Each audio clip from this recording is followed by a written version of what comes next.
तो क्या आप तैयार हैं उस विदेशी जहर के लिए जो विकास के नाम पर आपकी थाली में परोसा जाने वाला है? लोग पूछ रहे हैं कि अचानक ये भारत बंद क्यों, पर सच्चाई ये है कि ये अचानक नहीं हुआ। My friend mister Donald Trump, याद रखिए, 12 फरवरी का भारत बंद सिर्फ सड़कों पर धरना नहीं, बल्कि एक गुप्त दस्तावेज अनुबंध 4 के खिलाफ एक सीधी जंग है।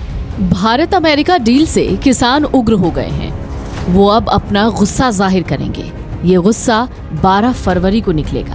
और क्या सच में स्टील बचाने के चक्कर में हमारी खेती का सौदा कर दिया गया? ये एक ऐसी साजिश है जिसकी कहानी 13 फरवरी 2025 को वाशिंगटन के बंद कमरों में शुरू हुई थी और आज उसका पूरा सच आपके सामने होगा। God bless India. हमारे लिए अपने किसानों का हित सर्वोच्च प्राथमिकता है।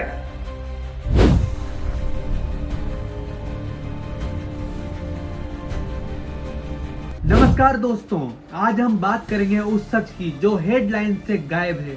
कहानी शुरू होती है आज से ठीक 1 साल पहले 13 फरवरी 2025 को। प्रधानमंत्री मोदी अमेरिका की यात्रा पर थे। दिखने में तो ये एक सामान्य दौरा था, लेकिन बंद कमरों में अमेरिका ने अपनी पहली चाल चल दी थी। उन्होंने साफ शब्दों में मार्केट एक्सेस की मांग की। मतलब अमेरिका चाहता था भारत के डेयरी और पोल्ट्री सेक्टर के दरवाजे उनके लिए खोल दिए जाएं। लेकिन भारत के मना करने के बाद अमेरिका ने अपनी असली ताकत दिखाई। अगस्त 2025 में राष्ट्रपति ट्रंप ने भारत पर सीधा हमला किया और भारतीय स्टील पर 25% अतिरिक्त टैक्स थोप दिया। बहाना ये बनाया गया कि भारत रूस से सस्ता तेल खरीद रहा है, लेकिन असलियत तो ये थी कि अमेरिका भारत की स्टील इंडस्ट्री की कमर तोड़कर उसे घुटनों पर लाना चाहता था, ताकि भारत उनकी ट्रेड डील की शर्तों को मान ले। और फिर आया इस कहानी का सबसे बड़ा मोड़। 2 फरवरी 2026, जब पूरी दुनिया सो रही थी, तब रात के सन्नाटे में एक फोन कॉल होती है।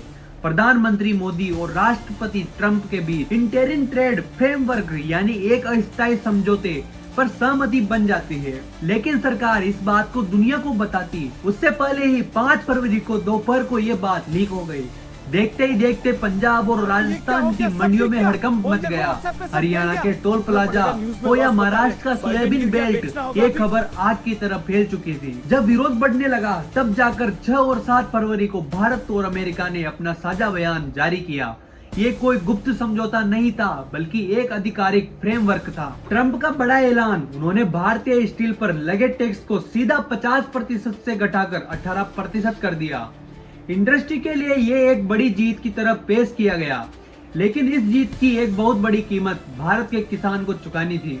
7 फरवरी 2026 को भारत ने सोयाबीन, तेल, मक्का और नट्स जैसे कृषि उत्पादों पर इंपोर्ट ड्यूटी कम करने की आधिकारिक मंजूरी दे दी। यही वो तारीख थी जब विदेशी माल के लिए भारत के दरवाजे हमेशा के लिए खुल गए। लेकिन रुकिए, अगर स्टील सस्ता बिक रहा है और विदेशी सोयाबीन आ रही है, तो इसमें लड़ाई कहाँ है? ये लड़ाई है कीमत की, जमीन की और वजूद की। जब अमेरिका का सस्ता सब्सिडी वाला सोयाबीन और मक्का भारतीयों की मंडियों में कचरे के भाव बिकेगा, तो हमारे किसान की मेहनत की कोई कीमत नहीं रह जाएगी। राजस्थान के हाड़ौती का किसान हो या पंजाब का, उसे डर है कि उसकी फसल मंडी तक पहुंचने से पहले ही विदेशी माल के आगे दम तोड़ देगी। यही वो आर्थिक चोट थी जिसने आग में घी डालने का काम किया। अब ये सिर्फ व्यापार या आंकड़ों का खेल नहीं था, ये भारत के हर किसान की थाली और उसके खेत को बचाने की जंग बन गई। लेकिन इस जंग के मैदान में उतरने से पहले हमें उन 3 बड़े खिलाड़ियों को समझना होगा जिनकी चालों ने इस विरोध को भारत बंद तक पहुंचाया है। इस खेल का पहला खिलाड़ी है हमारी अपनी सरकार। वाणिज्य मंत्री पीयूष गोयल का साफ तर्क है कि ये डील भारत को एक वैश्विक मैन्युफैक्चरिंग हब बनाएगी, यानी स्टील इंडस्ट्री को बचाकर देश में बड़ी कारखाने लगाए जाएंगे। मगर इसी खेल का दूसरा खिलाड़ी संयुक्त किसान मोर्चा, इसका कड़ा विरोध कर रहा है। हनान मोला और राकेश टिकैत जैसे नेताओं का सीधा दावा है यह डील किसानों को बर्बादी का सीधा रास्ता है। और इन दोनों के बीच में खड़ा है तीसरा सबसे ताकतवर खिलाड़ी, अमेरिका की वो बड़ी कॉरपोरेट कंपनियां जैसे कारगिल और टाइसन फूड्स। ये वो दानव हैं जो भारत के 160 अरब डॉलर के विशाल बाजार पर अपना कब्जा जमाने के लिए झटपटा रहे हैं। लेकिन दोस्तों, मंडियों के इस गुस्से के पीछे एक और ऐसी वजह है जो शायद आपको न्यूज चैनलों पर सुनने को नहीं मिलेगी। यह है इस ट्रेड डील की सबसे बड़ी और सबसे डरावनी जानकारी। अनुबंध 4। इस गुप्त क्लोज में साफ लिखा है कि भारत को अपने स्वास्थ्य मानकों यानी FSSAI के कड़े नियमों को ढीला करना होगा। क्यों? ताकि अमेरिका का प्रोजेक्ट मीट और सबसे खतरनाक GMO यानी जेनेटिकली मॉडिफाइड बीज बिना किसी रोक टोक के भारत आ सके। अब जरा इसका असली मतलब समझिए। हमारे खेती में आज जो असली और देसी बीज उगता है, जिसे किसान खुद बचा कर रखता है, उसकी जगह अब ये विदेशी कंपनी के बीज ले लेंगे।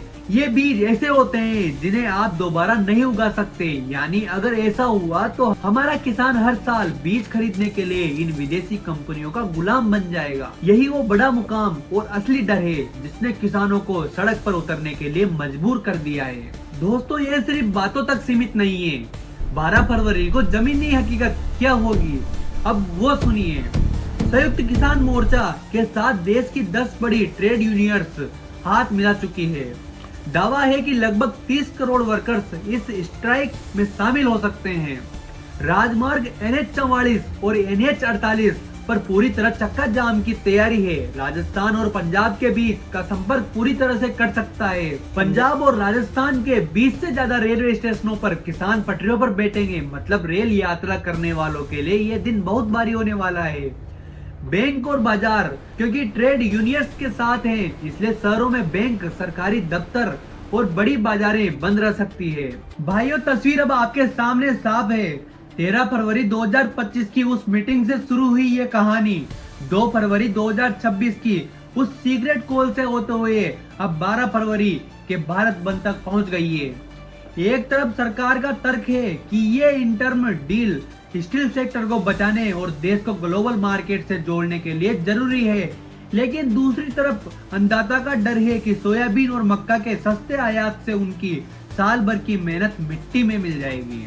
क्या भारत की तरक्की का रास्ता किसानों की बलि देकर ही निकलेगा, या फिर कोई ऐसा बीच का रास्ता है जो सबको साथ लेकर चले? अब फैसला देश की जनता को करना है। आप इस भारत बंद के बारे में क्या सोचते हैं? क्या ये विरोध सही है? कमेंट में अपनी राय जरूर दें और इस वीडियो को हर उस इंसान तक पहुंचाएं जो इस देश के सच को जानना चाहता है।